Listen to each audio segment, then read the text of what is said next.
शब्दों में कहता है कि हम पाकिस्तान से वार्ता करने के पक्ष में हैं। यानी फिर से एंटी नेशनल फोर्सेस को बढ़ावा देने का काम आज ऑपोजिशन कर रहा है और इसका सर्टिफिकेट पाकिस्तान के डिफेंस मिनिस्टर से और कौन बड़ा हो सकता है जो दे सकता है, जो ये कहता है कि हमारी मौजूदगी जम्मू कश्मीर में नेशनल कॉन्फ्रेंस और इंडियन नेशनल कांग्रेस कर रही है। ये स्थिति आकर के खड़ी हुई है। इसलिए और मैं ये भी कहूंगा कि आईएनसी और एनसी ये दो फैमिलियों का पॉलिटिकल डील है। इनको जम्मू के लोगों से कोई लेना देना नहीं है, इनका जम्मू से कोई रिश्ता नहीं है। ये हमेशा ही जम्मू के लिए नकारात्मक रहे हैं। They have been always negative towards Jammu.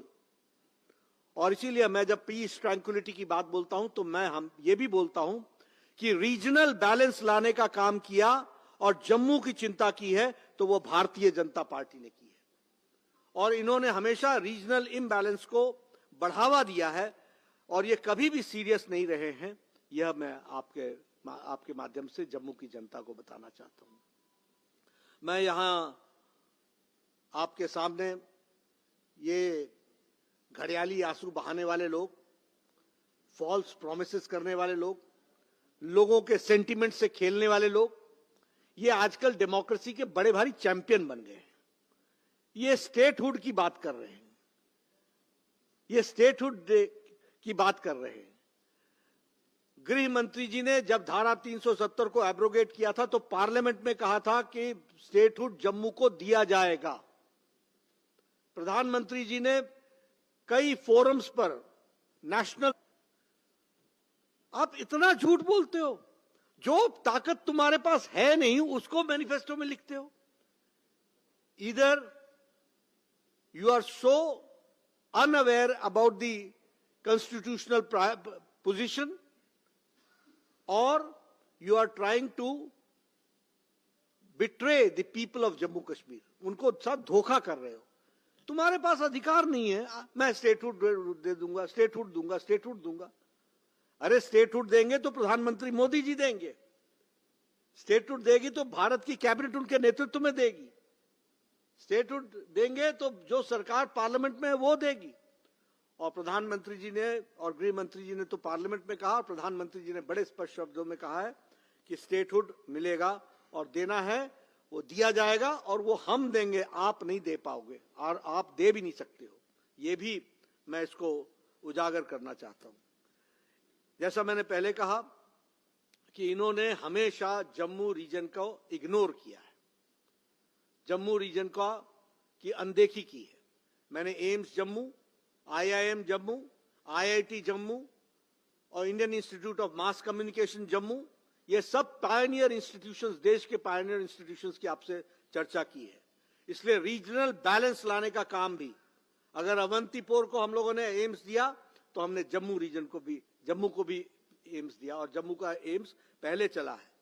मैं यहां ये भी बताना चाहता हूं कि जब मैं जम्मू रीजन के विकास की बात करता हूं तो आपके सामने बताना चाहता हूं कि जम्मू रीजन के अंदर और इसके पेरिफेरी में 1800 किलोमीटर्स की हमारे एक रोड्स को कंस्ट्रक्ट किया गया है। दिल्ली कटरा एक्सप्रेसवे, जम्मू पुंछ हाईवे, चिनानी नासरी टनल, ये सब डेवलपमेंट के जो बहुत बड़े प्रोजेक्ट्स, चेनाब का एशियाज टॉलेस्ट ब्रिज, ये चेनाब का ब्रिज कांग्रेस पार्टी के समय में इसको अटल जी ने सैंक्शन किया था और इसको यूपीए की सरकार ने पूरे 10 साल दबा के रखा। प्रधानमंत्री मोदी जी आए तो फिर से ये चेनाब ब्रिज का काम शुरू हुआ और इस फाइल को निकाल करके इसका काम शुरू हुआ।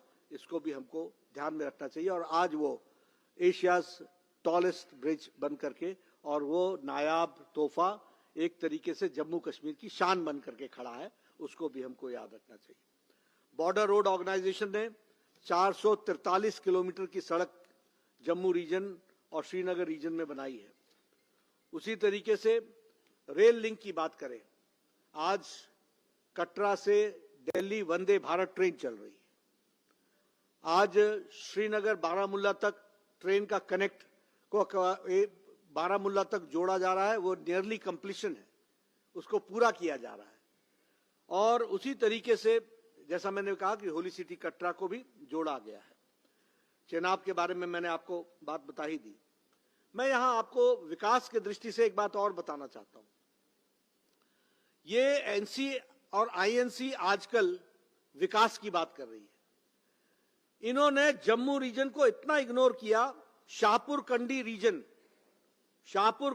रीजन का विकास और शाहपुर कंडी प्रोजेक्ट, इसको नेशनल प्रोजेक्ट अगर घोषित किया तो वो एनडीए की सरकार ने घोषित किया और अब उसका काम लगभग अंतिम चरण पे पहुंच रहा है। ये जम्मू रीजन को पानी एकदम अंतिम समय तक, अंतिम स्थान तक पहुंचाएगा रीजनल दृष्टि से। इसको भी हमको 5 बड़े हाइडल प्रोजेक्ट कंप्लीट हो रहे हैं। 5 बड़े hydel project. I am talking about Jammu region, I am not talking about Srinagar region. मैं जम्मू रीजन की बात कर रहा हूं। तो इस तरीके से विकास की बात जोड़ी गई है। एक स्वास्थ्य का विषय मुझे थोड़ी सी इच्छा होती है कि मैं आपसे उसको शेयर कर लूं। आयुष्मान भारत में world's largest health coverage programme 12 crore 36 lakh परिवार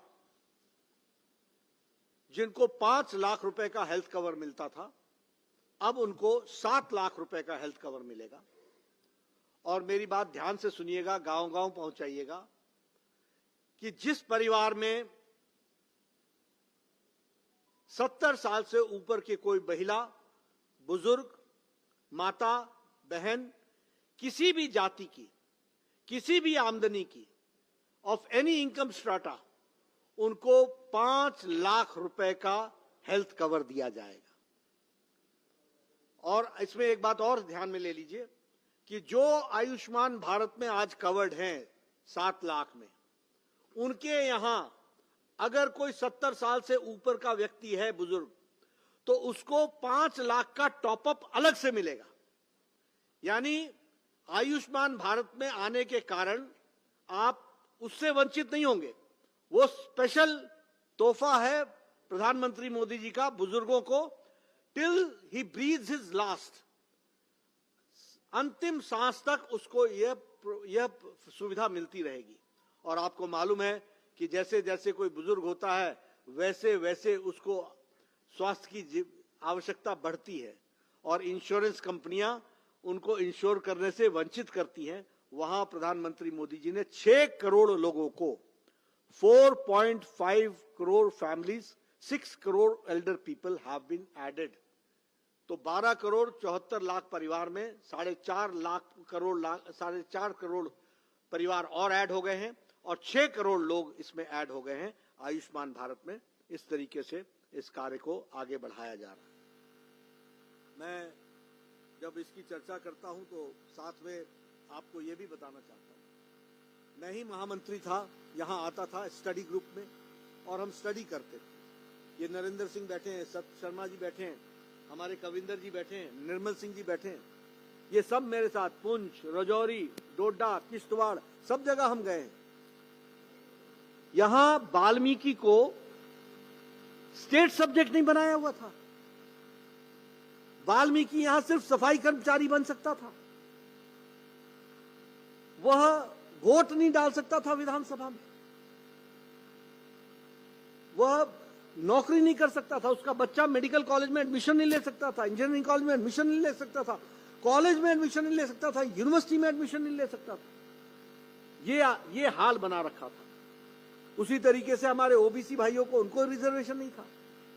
उसी तरीके से पाडरी के हमारे, उनको एसटी स्टेटस नहीं था।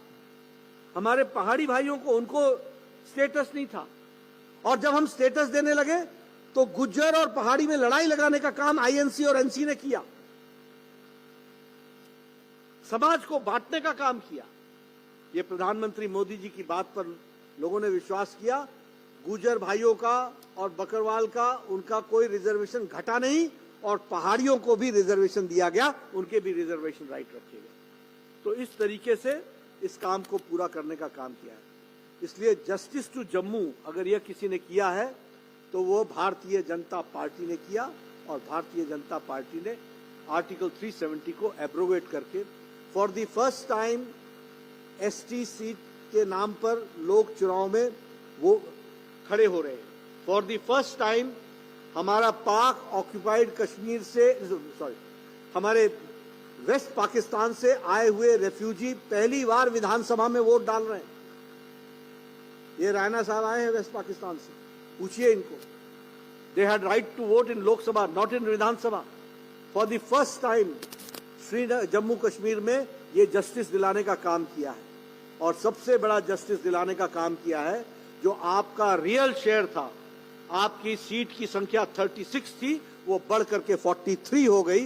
वो आपको जो आपका जो ड्यू था वो भी आपको देने का काम किया। मैं यहां ये भी कहना चाहूंगा कि कांग्रेस पार्टी ने, इंडियन नेशनल कांग्रेस ने और उनके नेताओं ने डोगरा सेंटिमेंट्स को हर्ट किया है जब उन्होंने कहा कि हमने महाराजाओं का राज समाप्त कर दिया। ये कोई घड़ी नहीं है कि मैं चर्चा करूं, लेकिन कांग्रेस इज रिस्पॉन्सिबल फॉर